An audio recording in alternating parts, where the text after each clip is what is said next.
Audiolivro com organização de Cristiane Batista. Se inscreva, deixe seu joia, grata. Carl Jung. Psicoterapia e atualidade. Seria uma incumbência realmente importante examinar mais de perto quais as relações da psicoterapia com a situação atual do espírito europeu.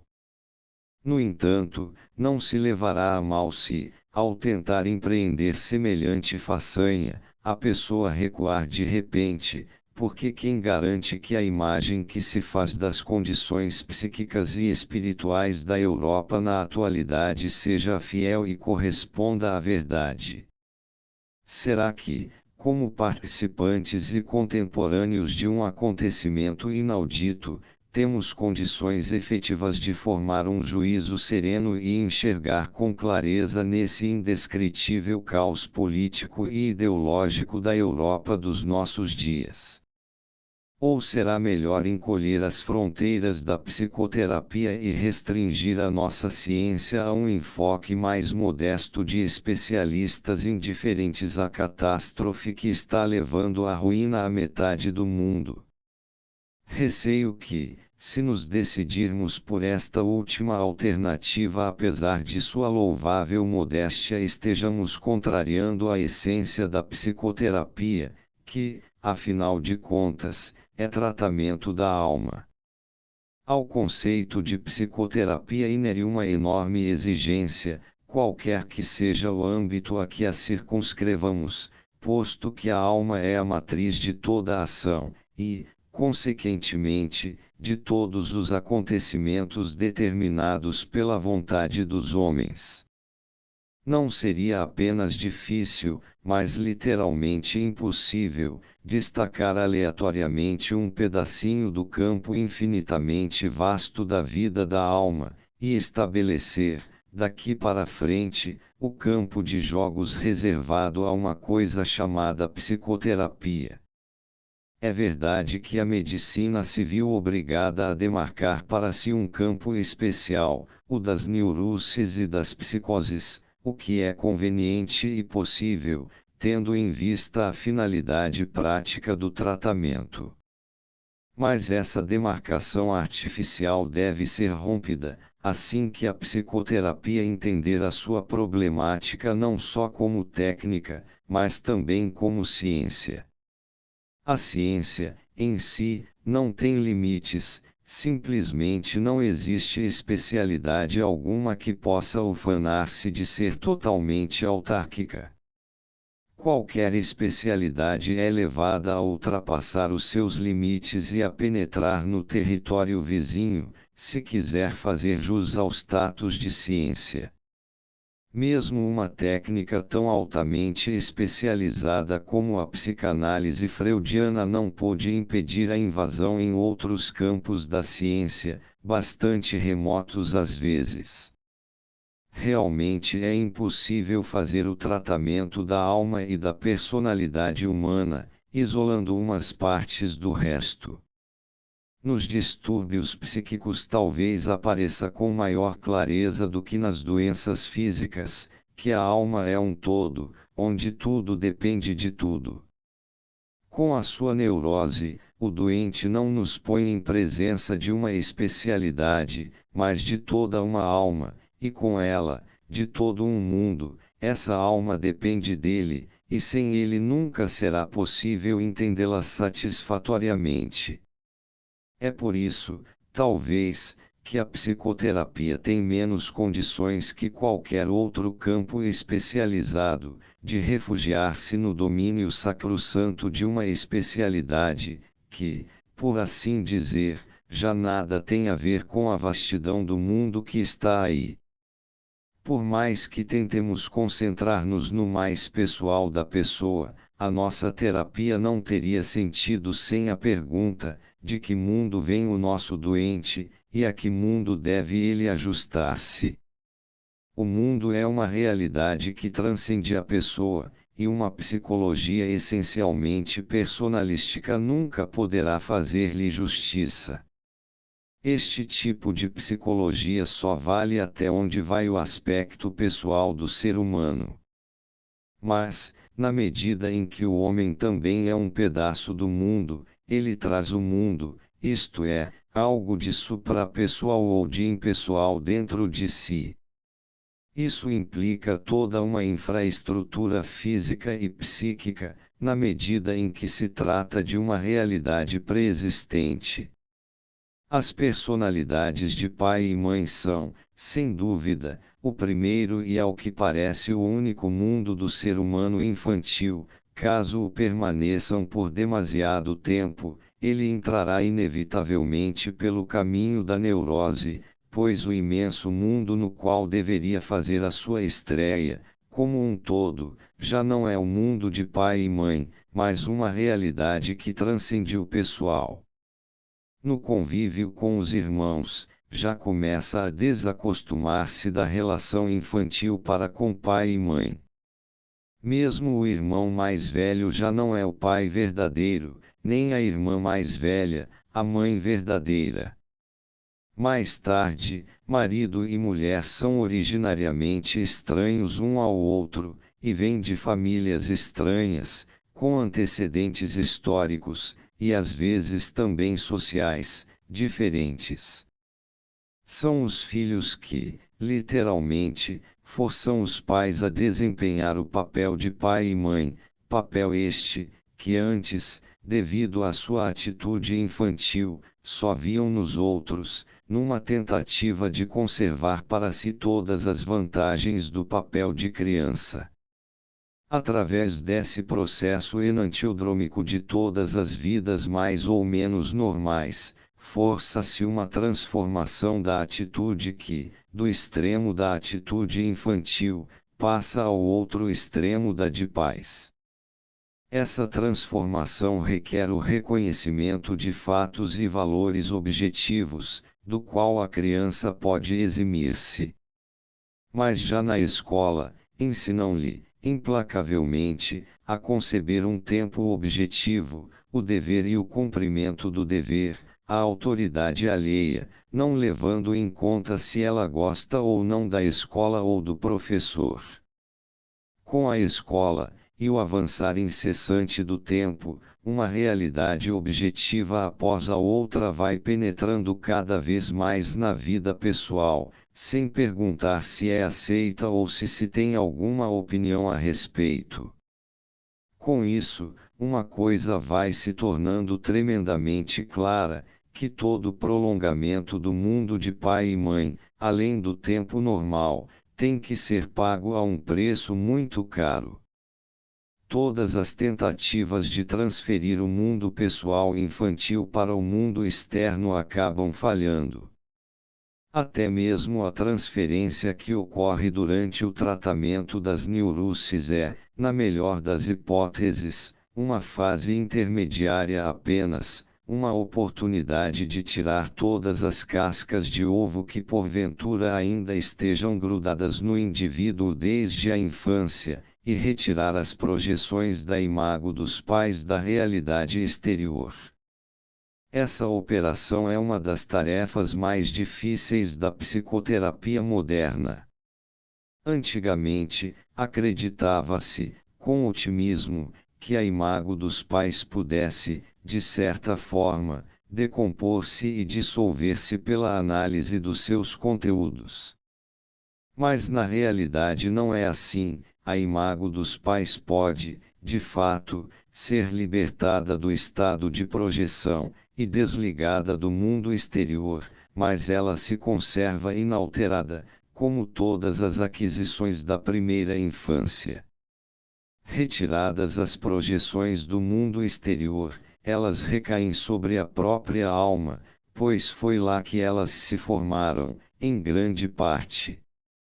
Antes de entrar na questão do que acontece, quando a imago dos pais já não é projetada, queremos voltar-nos para uma outra questão, ou seja, saber se este problema, que hoje é levantado pela psicologia moderna, é uma novidade ou não.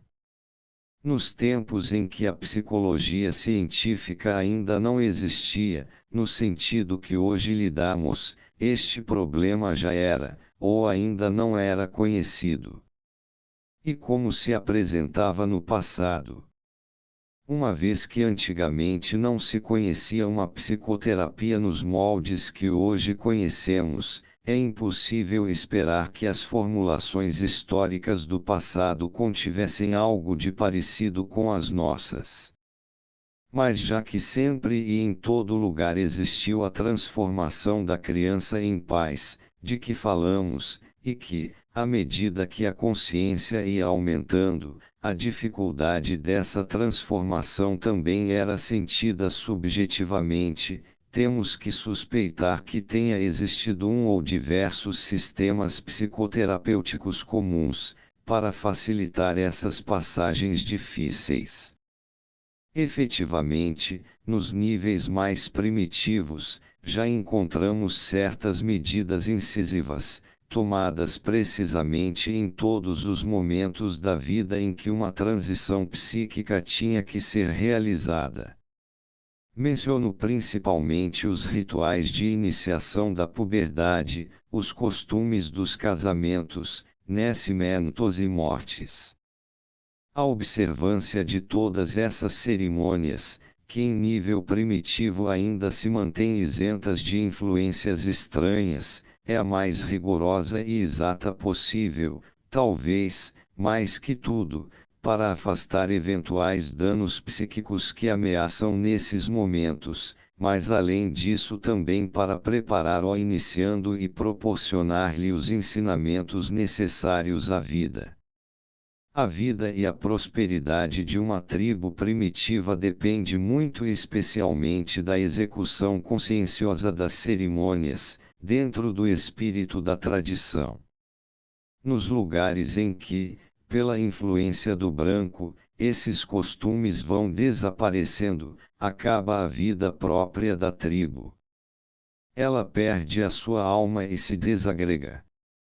Neste sentido, a influência das missões cristãs tornou-se uma questão bem polêmica. O que vi com meus próprios olhos na África deixou-me sobremodo pessimista. Em nível mais elevado e civilizado, vemos as grandes religiões empenhadas na mesma obra. Temos as cerimônias do batismo, confirmação, casamento e sepultamento, que, no rito católico, como se sabe, são muito mais originais, vivas e completas do que no protestantismo. Aqui também assistimos ao desaparecimento do mundo pai-mãe da criança, substituído por um rico mundo de símbolos analógicos. Uma ordem patriarcal acolhe o adulto numa nova filiação, onde é gerado espiritualmente e renasce. O Papa, na qualidade de Pater Patrum, e a Ecclesia Mater são os pais de uma família que abarca a cristandade inteira, na medida em que em parte isso não é contestado. Se, no decorrer da evolução, a imago dos pais tivesse entrado em decomposição, e, portanto, perdido a eficácia, tal ordem teria perdido sua razão e possibilidade de ser, e, consequentemente, nem poderia existir. Mas desta forma, encontrou-se um lugar para a imago dos pais, que permanece ativa, bem como para o sentimento da criança que é indestrutível e sensatamente protegido no seio dessa ordem. Além disso, diversas outras instituições da Igreja cuidam da continuidade e da correspondente renovação dessa relação. Entre elas, distingo sobretudo a missa e a confissão. A comunhão é a mesa familiar, na exata acepção do termo, em torno da qual se reúnem os membros da família que se alimentam na presença da divindade, segundo um sagrado costume que remonta aos tempos dos primeiros cristãos. Não é necessário deter-se por mais tempo na descrição dessas coisas que todos conhecem. Lembro-as apenas para mostrar que o tratamento da alma, nos tempos que nos antecederam, visava as mesmas realidades fundamentais da vida humana que a psicoterapia moderna. Mas, como é diferente a maneira como a religião lida com a imago dos pais. Ela nem pensa em desfazê-la, ou em destruí-la, mas reconhece-a como uma realidade da vida que é impossível, se não inconveniente, eliminar. Deixa-a vivendo, transformada numa forma mais elevada, no quadro de uma ordem patriarcal, apoiada na mais rigorosa tradição, que fez com que não só decênios, mas milênios se mantivessem numa viva coesão. Como ela sustenta e cuida da alma infantil individual, assim ela também conservou vivos numerosos vestígios da alma infantil da humanidade. Isso para prevenir um dos mais graves males psíquicos, a saber, a perda das raízes, que não só é perigosa para as tribos primitivas, mas também para o homem civilizado.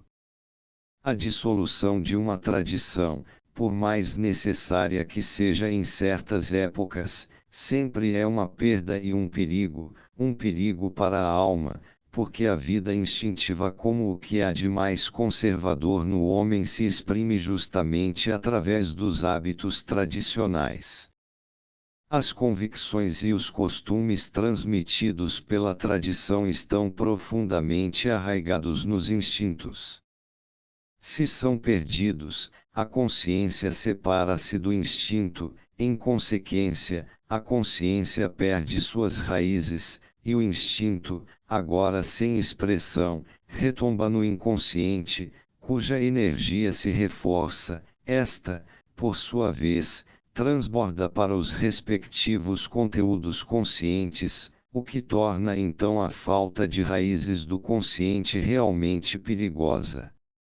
Essa secreta visa-asterisco provoca um hibridismo na consciência, que se manifesta por uma supervalorização de si mesmo, ou por um complexo de inferioridade. Em todo caso, ocorre um distúrbio do equilíbrio, que é o terreno mais propício para os danos psíquicos. Um olhar sobre a história, mais que milenar, da nossa civilização europeia, mostra-nos que o ideal europeu de educação e o tratamento da alma era, e em grande parte ainda é, um sistema patriarcal, apoiado no reconhecimento da imago dos pais. Por isso, por mais revolucionária que seja a sua atitude consciente, temos que contar no indivíduo com uma psique estruturada de maneira patriarcal ou hierárquica, que conserva ou, pelo menos, procura essa estrutura. Simplesmente, toda e qualquer tentativa de tornar ineficaz a imago dos pais e a alma da criança em nós está de antemão condenada ao fracasso. Voltamos, assim, à nossa questão inicial sobre o que acontece quando a imago dos pais já não é projetada. Desligar a imago dos pais projetada em certas pessoas é possível, sem dúvida, e pertence, por assim dizer, à base concreta dos nossos sucessos terapêuticos. Contudo, o problema se torna mais dificultoso, quando a imago é transferida para o médico. Neste caso, eliminar a transferência pode tornar-se um drama decisivo. Porque, o que vai acontecer com a imago, no momento em que deixa de estar ligada a uma pessoa? O Papa, como Pai Supremo da cristandade, recebe seu munus de Deus. Como é o servo dos servos, a transferência da imago parental é desviada para o Pai do céu e a Mãe Igreja na terra. Mas o que acontece com os que não têm raízes, e com os que romperam com a tradição? O professor Murray, da Universidade de Harvard, confirmando minha experiência já externada anteriormente, provou, baseado em vasto material estatístico, que, entre os judeus, a média da incidência de complexos é a mais elevada. Em segundo lugar, vêm os protestantes, e só em terceiro lugar é que se situam os católicos. A visão de mundo está diretamente relacionada com o bem-estar psíquico. Afinal, isso pode ser verificado pela influência verdadeiramente colossal que a maneira de ver as coisas, isto é, a filosofia de vida de uma pessoa, exerce sobre a vida e o estado de alma da pessoa. Tanto é assim, que quase se pode dizer que as coisas são muito menos como elas são, do que como nós as vemos. Se não temos uma opinião boa a respeito de certa coisa ou situação, já não a vemos com bons olhos e, em geral, ela não é boa mesmo. Inversamente, quantas coisas se tornam suportáveis e até possíveis, só porque abrimos mão de certos preconceitos e conseguimos mudar nossa opinião a respeito. Paracelso, que foi antes de mais nada um médico genial, dizia que quem não entende da arte de teorizar não é médico. Com isso, queria apenas dizer que o médico não só precisava ter para si, mas também tinha que dar ao doente algum conhecimento e esclarecimento sobre a sua doença, o que iria permitir que o médico curasse, e o doente recuperasse a saúde ou pelo menos suportasse o fato de estar doente. É por isso que ele diz: qualquer doença é purgatório. Ele reconheceu conscientemente o poder de cura inerente à maneira de ver o mundo e utilizou-o amplamente. Por isso, quando trato de um católico praticante, no momento em que surge o problema da transferência, retiro-me como médico, e passo o problema para a igreja. Mas se estou tratando de uma pessoa que não é católica, esta saída é inviável, e não posso eximir-me devido à minha função de médico, pois, em geral, não tenho à mão uma pessoa ou algo a quem passar adequadamente a imago do Pai. Aliás, posso fazer com que o paciente entenda racionalmente que não sou o Pai. Mas nesse caso, fico sendo o Pai sensato, e ainda assim, não deixo de ser o Pai. Não só a natureza, mas o paciente também, tem um horror vacui. Tem um medo instintivo de deixar a imago dos pais e sua alma de criança caírem no vazio de um passado sem esperança e sem porvir. Seu instinto lhe diz que essas coisas têm que continuar vivas de qualquer forma, porque a sua integridade depende disso. Ele sabe que a eliminação completa da projeção vai deixar numa solidão infinita o seu eu tão pouco amado e, por isso mesmo, tão importuno. Antes, quando ainda dentro da projeção, já não dava para aguentar. Por isso, é pouco provável que agora aguente e, ainda por cima, por motivos puramente racionais. É por esta razão que, no momento em que se liberta de uma ligação demasiadamente pessoal com os pais, o católico não terá dificuldade em voltar para os mistérios da Igreja, agora com uma compreensão melhor e mais profunda deles. Aliás, também existem protestantes que encontram numa das novas modalidades do protestantismo algo que tem sentido para eles, retornando, assim, a uma religiosidade autêntica. Todos os demais casos, quando não chegam a soluções violentas e não raro danosas, vão quedar-se, por assim dizer, na relação da transferência, pondo à prova não só a sua própria paciência, mas também a do médico. Parece que isso não se pode evitar, porque cair de repente no estado da orfandade e abandono dos pais pode, devido à repentina mobilização do inconsciente que daí resulta, tornar-se perigoso nos casos em que já existe uma tendência psicótica. Eis porque a retirada da projeção só pode e deve ocorrer gradativamente. A integração dos conteúdos destacados da imago dos pais tem um efeito mobilizador sobre o inconsciente, pois essa imago está carregada da mesma energia que tinha inicialmente, no tempo da infância, e continua, na idade adulta, a influir decisivamente sobre o destino. Devido à integração, o inconsciente recebe um considerável acréscimo de energia, o que logo se manifesta pelo fato de o consciente ser fortemente determinado pelos conteúdos inconscientes.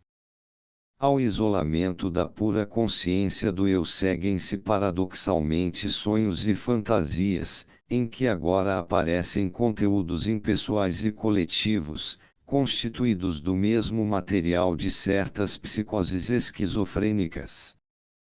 Por esse motivo, a situação não é isenta de perigo, pois o eu, que antes estava dissolvido nas suas relações com o mundo que o cercava, ao desligar-se das projeções, entre as quais a transferência para o médico tem finalmente um papel preponderante, corre agora o perigo de se desintegrar no conteúdo do inconsciente coletivo, pois é aí, nesse mundo do além, que os pais e sua imago, mortos para o mundo exterior, continuam vivendo e atraindo a projeção desintegradora do eu, como antes. Mas neste ponto do processo, produz-se um efeito compensador, de saúde, que sempre me enche de admiração, como se fosse um milagre. Face à tendência perigosa e desagregadora, o mesmo inconsciente coletivo dá origem a uma reação em contrário, na forma de um processo centrador, caracterizado por símbolos inconfundíveis.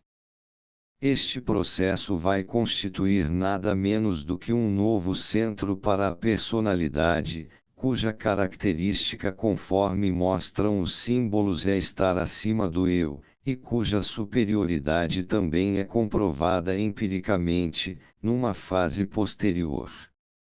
É por isso que esse centro não pode ser subordinado, mas na valoração tem que ser colocado acima do eu. Além disso, já não se pode designá-lo como eu, razão por que o denominei o si mesmo, selbst. Experimentar e vivenciar esse si mesmo é a meta mais nobre da yoga indiana. Por este motivo, será bom para a psicologia do si mesmo que nos familiarizemos com os tesouros do saber indiano. Tanto aqui como na Índia, a experiência do si mesmo nada tem a ver com intelectualismo, mas é uma experiência vital e profundamente transformadora. O processo que conduz a ela foi por mim denominado processo de individuação. Se recomendo o estudo da yoga clássica, não é porque pertença àquele tipo de pessoas que reviram os olhos em êxtase quando ouvem pronunciar palavras mágicas como dhyana, buddhi e mukti, mas porque, psicologicamente, podemos aprender muita coisa com a filosofia yoga, coisas de utilidade prática para nós. Além disso, o material está à nossa disposição nos livros orientais, ou melhor, em suas traduções, formulado de uma maneira perfeitamente compreensível. Tampouco o faço por nada possuirmos de equivalente aqui no Ocidente, mas recomendo a yoga simplesmente porque o conhecimento das coisas ocidentais que tem alguma afinidade com a yoga é, por assim dizer, inacessível, isto é, só está ao alcance de especialistas. Esse saber vive oculto, foi completamente deformado e tornou-se irreconhecível por uma disciplina arcana e pelas asneiras que lhe vêm na esteira, é a alquimia que disfarça uma meditação yoga ocidental que, por medo da heresia e das suas dolorosas consequências, foi cuidadosamente escondida. A alquimia, no entanto, tem uma vantagem inestimável sobre a yoga indiana, sobretudo para a prática do psicólogo, que é o fato de o seu conteúdo de ideias ser expresso quase que exclusivamente num simbolismo riquíssimo, simbolismo este que precisamente também encontramos hoje nos nossos pacientes. A meu ver, a ajuda dada pela alquimia para a compreensão dos símbolos do processo da individuação é da maior importância. A alquimia designa aquilo que eu chamo de si mesmo, como incorruptível, isto é, a substância que já não pode ser decomposta, como uno e simples, que já não pode ser reduzido a outra coisa, e ao mesmo tempo, como universal, a que um alquimista do século XVI até deu o nome de Filius Macrocosmi. As descobertas modernas coincidem, em princípio, com essas formulações.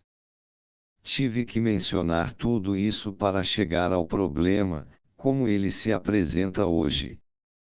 Seguindo o caminho da evolução natural com persistência e coerência é que chegamos à experiência do si mesmo e do simples ser como se é, sozen. A divisa de Paracelso, cujo 400º aniversário da morte comemoramos no outono de 1941, tão autenticamente suíça quanto autenticamente alquimista, exprime exatamente a mesma coisa, porém, como exigência ética, alterius non sit, que sus esse putast. Não pertença a outrem quem pode pertencer-se a si próprio. Mas o caminho que leva até aí é penoso, e nem todos podem trilhá-lo. Este longuíssima via, dizem os alquimistas. Em todo caso, nós nos encontramos apenas no início de uma evolução, cujas origens se radicam na alta antiguidade, e cuja vida, durante toda a Idade Média, se limitava a um existir segregado, a um vegetar no escuro e era representada por estranhos seres solitários, que, não sem razão, eram chamados de tenebriones. Contudo, homens como Alberto Magno, Roger Bacon e Paracelso foram os pais da ciência moderna, cujo espírito muito contribuiu para abalar a autoridade da Igreja absolutista. O espírito das ciências naturais também gerou a nossa psicologia moderna, que, sem o saber, continua a obra começada pelos alquimistas. Como eles, que estavam convencidos de que o donum artis era privilégio de apenas alguns electes, nós também fazemos nitidamente a experiência da dificuldade do trabalho de cada um individualmente, e de como só poucos têm acesso aos conhecimentos e experiências do trabalho psicológico. Enquanto isso, prossegue de maneira assustadora a obra de decomposição e enfraquecimento daquela instituição salutar que é a Igreja cristã. A perda de uma autoridade segura leva gradativamente a uma anarquia filosófica e político-social, que repugna a alma do europeu, habituado à ordem patriarcal. Do ponto de vista social, os rudimentos da conscientização individual e do amadurecimento da personalidade ainda estão tão frágeis, que, diante das necessidades históricas, nem chegam a pesar na balança. Para evitar que os fundamentos da estrutura social europeia sejam abalados, há que restabelecer a autoridade sem tardar e atupri. Provavelmente é esta a razão do movimento que apareceu na Europa, tendendo a substituir o sistema coletivo da Igreja pelo sistema coletivo do Estado. E do mesmo modo que outrora, a Igreja era absolutista em sua ânsia de exercer a teocracia, o Estado reivindica agora o direito ao totalitarismo mais absoluto. Não é que se esteja substituindo a mística do espírito pela mística da natureza ou do lume naturae, como propunha Paracelso, mas pela absorção total do indivíduo num sistema coletivo político, chamado Estado. Abre-se assim uma saída para o dilema: a imago dos pais pode ser projetada no Estado, como o grande e generoso que a todos sustenta, como a autoridade que determina todo o pensamento e toda a vontade. A finalidade da ciência é pôr-se a serviço do sistema coletivo social, e ela é apenas valorizada, na medida em que se torna materialmente útil à consecução dos seus objetivos. O desenvolvimento natural da alma não é substituído por uma orientação espiritual que, transpondo épocas, mantenha vivos os valores culturais, mas sim por uma orientação política, a serviço de determinados grupos ávidos de poder e que prometem certas vantagens econômicas às massas. O anelo ardente por uma ordem patriarcal e hierárquica, profundamente arraigado no europeu, encontra dessa maneira uma expressão concreta que lhe convém, e corresponde bem demais aos instintos da massa, mas que se estabelece num nível que não pode ser senão prejudicial à cultura em todos os sentidos. A essa altura, os espíritos vão forçosamente dividir-se. Na medida em que a psicoterapia se fundamenta em bases científicas, e, portanto, numa pesquisa, em princípio, livre, ela anuncia sua intenção de educar o homem para a independência do seu ser e para a liberdade moral, de acordo com os conhecimentos que foram sendo adquiridos através de pesquisas científicas, isentas de preconceitos. Mesmo que o indivíduo tencione adaptar-se a uma condição pré-determinada qualquer, isso sempre tem que ser feito conscientemente e por opção própria e livre. Na medida, porém, em que os objetivos políticos, isto é, o Estado, se impuserem como prioritários, a psicoterapia transformar-se-á, obrigatoriamente, em instrumento de um determinado sistema político, para cujos fins se educará o homem. Para tanto, este deverá ser afastado do seu destino próprio e supremo. Sem dúvida, objetar-se-á a essa conclusão, dizendo que o fim último do homem não é a sua existência individual, mas a marcha da sociedade humana, pois sem ela o indivíduo nem chegaria a existir. De fato, esta objeção é séria, e não pode ser simplesmente descartada. Não resta a menor dúvida de que o indivíduo só existe graças à sociedade. Isso sempre foi assim. É a razão da existência dos rituais de iniciação do homem nos povos primitivos, que tem por fim desligar o indivíduo da sua família e da sua identidade anterior, através de uma morte mistério, para fazê-lo renascer como membro da tribo. Também encontramos civilizações antigas, como a egípcia e a babilônica, que faziam toda a individualidade culminar na pessoa do rei, mantendo o homem individual no anonimato. Ou então, observamos famílias inteiras, em que há gerações a individualidade do nome compensa a nulidade dos portadores desse nome. Vemos ainda gerações de artistas japoneses que adotam o nome do mestre, apondo-lhe simplesmente uma cifra e renunciando ao próprio nome.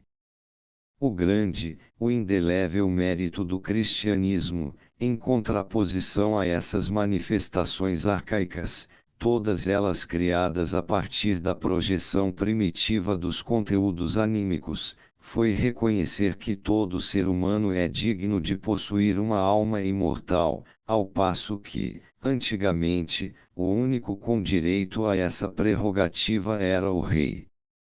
Não cabe discutir aqui o grau de progresso da consciência humana e da cultura em geral, que representa essa inovação cristã, que vem suprimir a projeção dos saprímos valores da alma individual na pessoa do rei ou de outro eleito qualquer.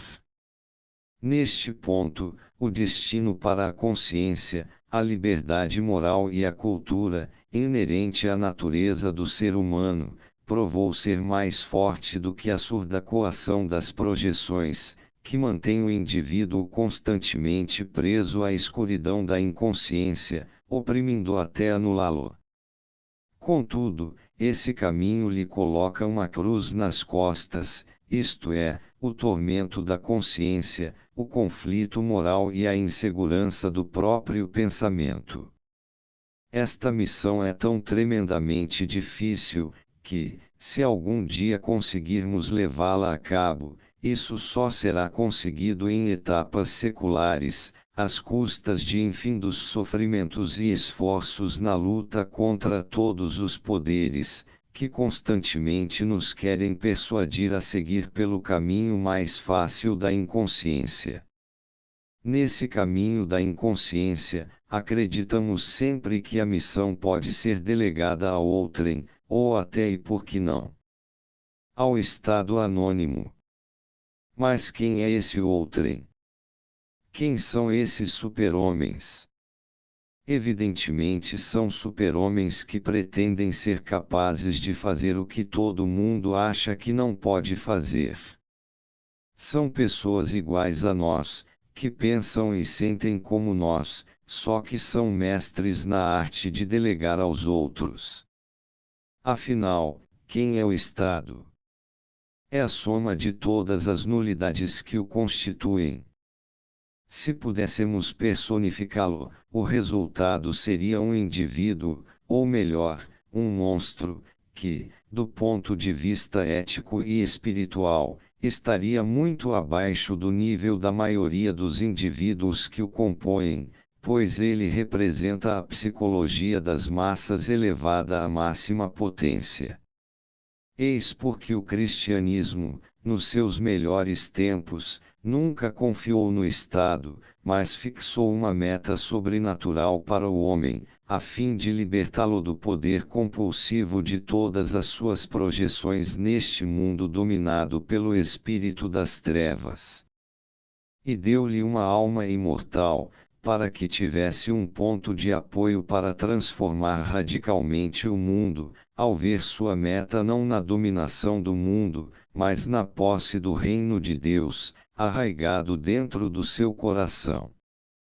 Por isso o homem não pode existir sem a sociedade, do mesmo modo que ele também não pode subsistir sem oxigênio, água, albumina, gordura, etc.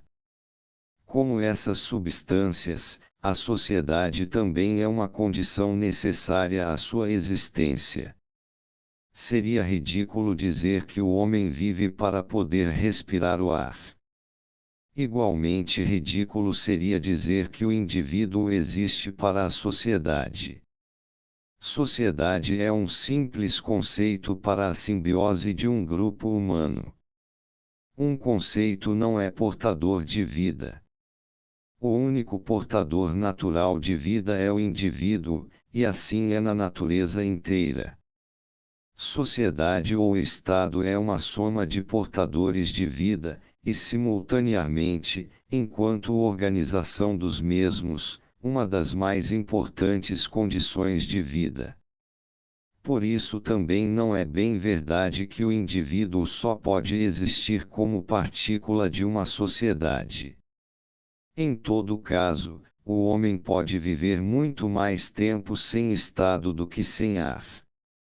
Ao fazer prevalecer o objetivo político, não há dúvida de que uma coisa secundária foi elevada à categoria de essencial. Neste caso, o indivíduo se engana quanto ao seu destino verdadeiro, e 2000 anos de cultura cristã são simplesmente apagados. Pois, em vez da expansão da consciência pela supressão das projeções, surge uma retração da mesma, e isso, porque a sociedade, que é uma simples condição para a existência humana, é apresentada como fim. Mas a sociedade é a maior sedução para a inconsciência, pois a massa devora invariavelmente o indivíduo que não está firmemente fundamentado em si, e, em todo caso, o reduz a uma partícula impotente. Ao reivindicar o totalitarismo, o Estado não pode tolerar, por um instante sequer, que a psicoterapia se atribua o direito de ajudar uma pessoa a realizar-se no que lhe foi determinado pela natureza. Muito pelo contrário, ele teria que insistir em que a psicoterapia nada mais seja do que um meio a seu serviço, para a produção de forças auxiliares úteis ao Estado. Desse modo, a psicoterapia se transformaria num tecnicismo dirigido, cuja finalidade única só poderia ser a elevação do rendimento social. A alma perderia sua vida própria, tornando-se uma função a ser utilizada pelo Estado a seu bel prazer. A ciência psicológica seria rebaixada à simples pesquisa das possibilidades de racionalização do mecanismo psíquico. Quanto ao propósito de cura da terapia, a obtenção do total enquadramento das pessoas dentro do aparelho estatal, valeria, finalmente, como critério de cura. Mas, na medida em que a melhor maneira de alcançar este fim é privar o indivíduo por completo de sua alma, isto é, torná-lo o mais inconsciente possível, todos os métodos de conscientização se tornariam obsoletos de um golpe só, e a recomendação seria sair em busca de todos os métodos guardados nos sótãos do passado, que sempre serviram para defender o homem contra a tomada de consciência dos seus conteúdos inconscientes. Desse mundo, a arte de curar a psique seria condenada a um total retrocesso. Em linhas gerais, é esta a alternativa diante da qual a psicoterapia se coloca hoje em dia. O desenvolvimento futuro é que vai dizer se a Europa que se julgava liberta da Idade Média vai mergulhar de novo no obscurantismo de uma Inquisição multissecular. Mas isso só vai ocorrer, se o totalitarismo reivindicado pelo Estado se impuser à força e se mantiver por muito tempo. Nenhuma pessoa consciente negará que a organização da nossa sociedade, chamada Estado, não só tem grande necessidade, mas também é forçada pelas circunstâncias, a criar uma maior autoridade.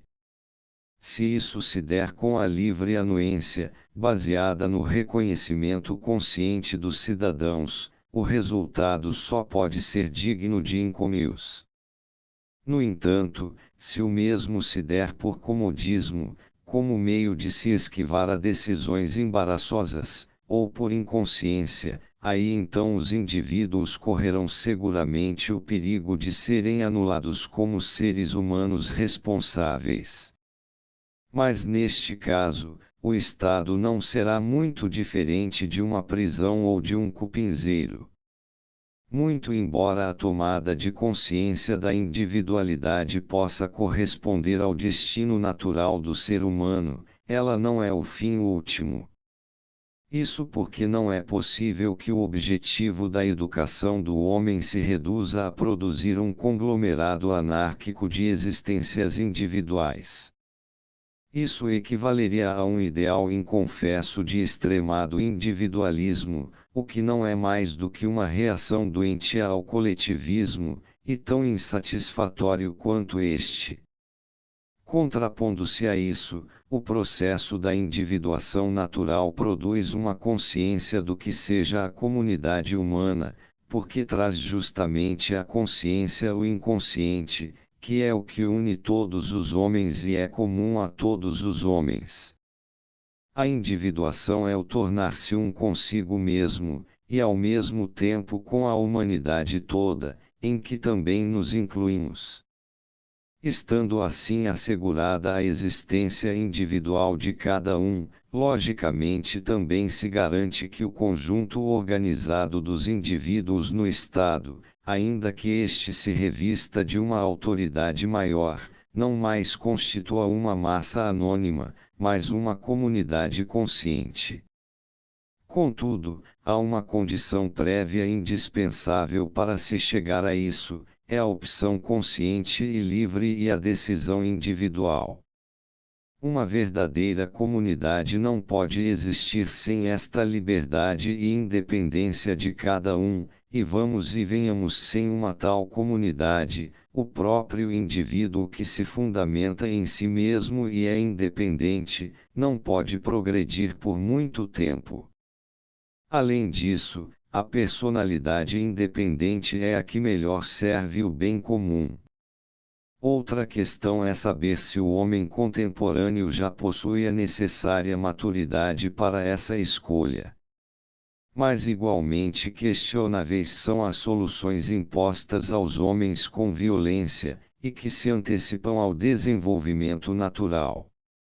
As realidades da natureza não se deixam violentar por muito tempo.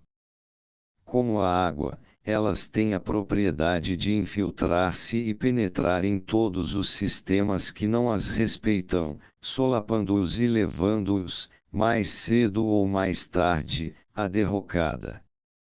Mas uma autoridade sábia na arte de governar, que deixa o espaço necessário à natureza na qual também se inclui o espírito, não terá que recear sua queda iminente. Será um vergonhoso testemunho de imaturidade espiritual para o homem europeu, se ele precisar e desejar uma autoridade maior. No entanto, a realidade com que nos defrontamos hoje, é que incontáveis milhões se livrarão na Europa da autoridade eclesiástica, tanto quanto da petris potestas de reis e imperadores, mediante a culposa cumplicidade de guias infantis e sem raízes na tradição, para agora desorientados depois de perdido o seu sentido caírem vítimas de qualquer violência que se arrogue algum poder. A imaturidade dos homens é uma realidade com a qual temos que contar. Vivemos, não num planetoide qualquer flutuando no espaço, mas na Suíça, isto é, na mesma terra de que é feita a Europa. Estamos cercados de todos esses problemas e, na medida em que não temos consciência deles, estamos sujeitos a sucumbir a eles da mesma forma que todas as outras nações. O mais perigoso seria imaginar que estamos num nível mais alto de consciência que o resto do mundo à nossa volta. Não é essa a questão. Mas, sem dar a esse punhado de psicólogos e psicoterapeutas que representamos, uma importância ou um peso excessivo, quero frisar que a nossa missão e, sobretudo, a nossa primeira obrigação como psicólogos, é entender a situação psíquica do nosso tempo e ter dela uma visão clara, para percebermos as questões e exigências do nosso tempo. Apesar de a nossa voz não ter força suficiente para se fazer ouvir na celeuma do tumulto político, podemos consolar-nos com o ditame do mestre chinês: quando o homem que tem a luz dentro de si está sozinho e pensa a coisa certa, ele é ouvido a 1000 milhas de distância. Tudo quanto começa, sempre começa pequeno. Não nos deixemos abater pelo laborioso trabalho executado discreta, mas conscienciosamente, com cada pessoa em particular, embora nos pareça que a meta que buscamos está longe demais para ser atingida. No entanto, a meta do desenvolvimento e da maturação da personalidade individual está ao nosso alcance. É, na medida em que estamos convencidos de que o portador de vida é o indivíduo, se conseguirmos que pelo menos uma única árvore dê frutos, ainda que 1000 outras permaneçam estéreis, já teremos prestado um serviço ao sentido da vida. Mas quem tiver a pretensão de fazer prosperar até o último grau tudo quanto deseja crescer, vai verificar que as ervas daninhas, que sempre vingam melhor, logo lhe crescerão por cima da cabeça. A meu ver, a tarefa mais nobre da psicoterapia no presente momento é continuar firmemente a serviço do desenvolvimento do indivíduo. Procedendo desta forma, o nosso esforço estará acompanhando a tendência da natureza, isto é, estaremos fazendo com que desabroche em cada indivíduo a vida na maior plenitude possível, pois o sentido da vida só se cumpre no indivíduo, não no pássaro empoleirado dentro de uma gaiola dourada.